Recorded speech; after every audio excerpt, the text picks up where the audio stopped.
All right, so we're diving deep into this concept of shugi today. Hmm. And we've been prepping for this one, and I got to say, Yeah. it's fascinating stuff. Yeah, it's really captured my imagination too. Yeah, I mean, it's like this blend of hardcore training, Yeah. physical, mental, and then this whole layer of introspection on top of it. Hmm. So for those tuning in for the first time, maybe just give us the quick rundown. Okay, yeah. So Shugyu is really it's a journey, right? It's a disciplined journey of self-improvement, and it's got these deep roots in Zen Buddhism and samurai traditions. Okay, so we're talking ancient Japan here. Yeah, yeah, we're Yeah. going way back. Okay, and what exactly are we talking about with self-improvement? I mean, is it like, getting better at your job or something? It's bigger than that. It's like I think some of the sources called it like mastery beyond the ordinary, you Right. know? Whoa, okay, now you've got me hooked. Mastery beyond the ordinary. So think less like, just skills and more Yes. like cultivating a whole way of being. Okay, so how do they do that? Well, it's really interesting. Yeah. Shugyu, it's really woven into the history of Zen Buddhism and samurai culture, like I mentioned. Right, yeah. And those are two pretty intense traditions we're That's talking good, about. for sure. So what would this have looked like back then? So picture this, right? You've got a samurai warrior. Okay. He's embarking on this practice called musha-shugyō. Musha-shugyō. Yeah, it's like this journey they would take. Okay. And they're leaving behind all the comforts of home.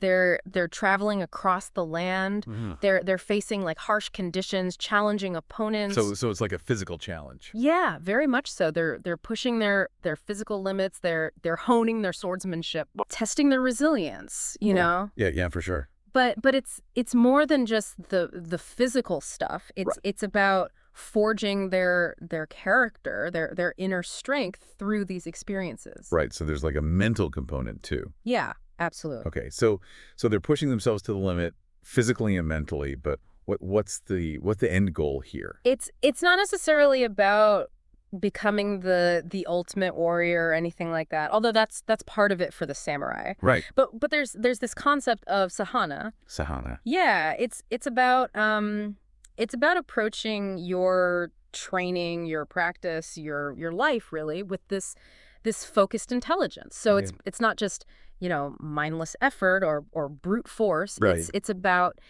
applying yourself in a skillful way. Okay. So each swing of the sword, each challenge they overcome, Yeah. it's like a step toward this deeper understanding of Yeah. themselves and the world around them. Okay. So there's a spiritual element to this too. Yeah, very much so. I mean, is this where we get into like the idea of enlightenment and stuff? Yeah, enlightenment's a big part of it, but it's not like this sudden flash of insight, you know. Right. It's more like a continuous process. Right. It's about self-discovery, shedding those limiting beliefs we all have Yeah. and realizing your full potential. Right. Okay. So it's like a journey, not a destination kind of thing. Exactly. Yeah, it's about constant growth. I mean, this all sounds very, very intense, you know. It is. It is. And this is stuff that was happening centuries ago, right?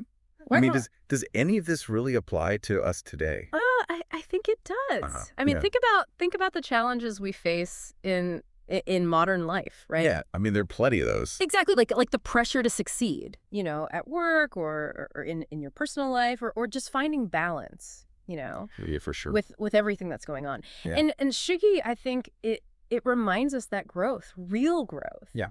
It often comes from pushing beyond our comfort zones, Right. facing our fears, embracing those challenges, and using them as opportunities to learn and to develop. Yeah. It's not about being perfect because It is. right, exactly. I mean, some of the sources even said, like perfection doesn't exist. Right. So Shuggy is more about focusing on that process Mm-hmm. of constantly learning and improving yourself.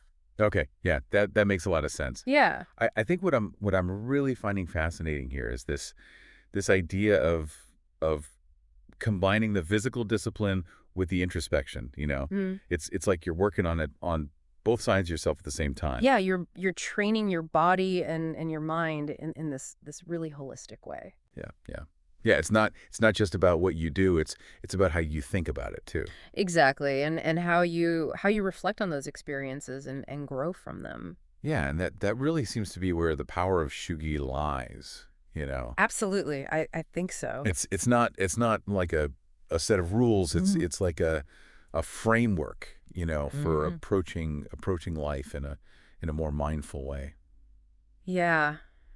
I like the it's like an invitation, to find your own musha-shugyō. Your own musha-shugyō. Yeah, your own path to self-discovery and growth. That's a great way to put it. Mhm. So as we wrap up this deep dive into shugi, Yeah. um, I wanna leave you with this question. Dive. What parts of this whole concept of shugi Mhm. really resonate with you? Yeah. What challenges are you facing in your life, in your work, W where you could maybe apply these principles, Yeah. this blend of discipline and introspection Mhm. and this commitment to constant growth? Yeah, I think that's a great question for everyone to think about. Yeah, how can you embrace the spirit of Shugish in your own unique way? Hmm. Lots to think about. Absolutely. Thanks for joining us for this deep dive, It's been a pleasure. and we'll see you next time. Sounds good.